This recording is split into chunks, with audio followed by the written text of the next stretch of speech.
Basically, the whole contemporary craft scene grew out of alternative lifestyle from leftovers from the Vietnam era, and it was mostly educated college people that went to college, learned a lot about society and process, and decided they wanted to be independent, so they became proficient at art crafts besides animals, farming, home building, everything. And that's what I did, and my craft knowledge grew out of a self-taught nature of learning that. I particularly focused on functional items when I first started going in the 70s, because the functionality of something was part of the necessity of why it was created in the first place.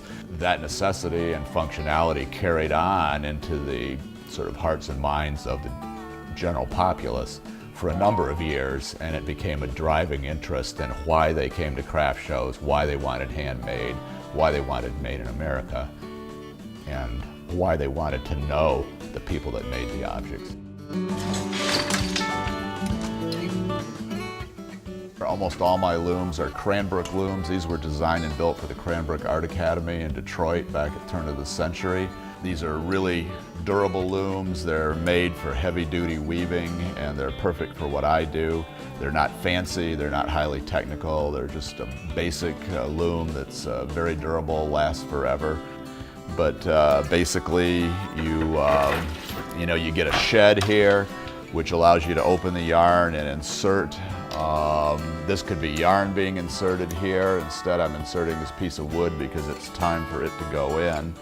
I want to get it nice and even, both edges, knock it down, change the treadling, which takes the bottom threads to the top threads to the bottom. Time to put a thread through here to lock it down. Basically, I'm just locking this wood in here, give it a nice stug, pull it down, go back to the other one and put in another one. This final product will actually be a vision of a Japanese kimono, sort of abstract and designed to facilitate my style of dyed yarn and weaving. What I've mostly seen throughout my 35 years of being involved in the fine art craft field is that people have a natural character need to feel like they're appreciating things that they always wish they could have done or can't do or feel they couldn't do.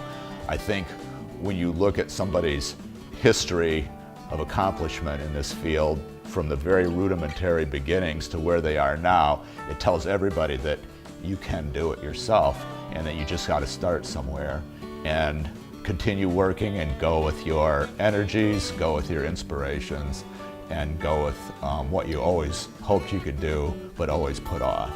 And I think that's an inspiration for everybody that's human in any endeavor, whether it's music or arts, crafts, any fine accomplishment. It's about human character and it's about the desire.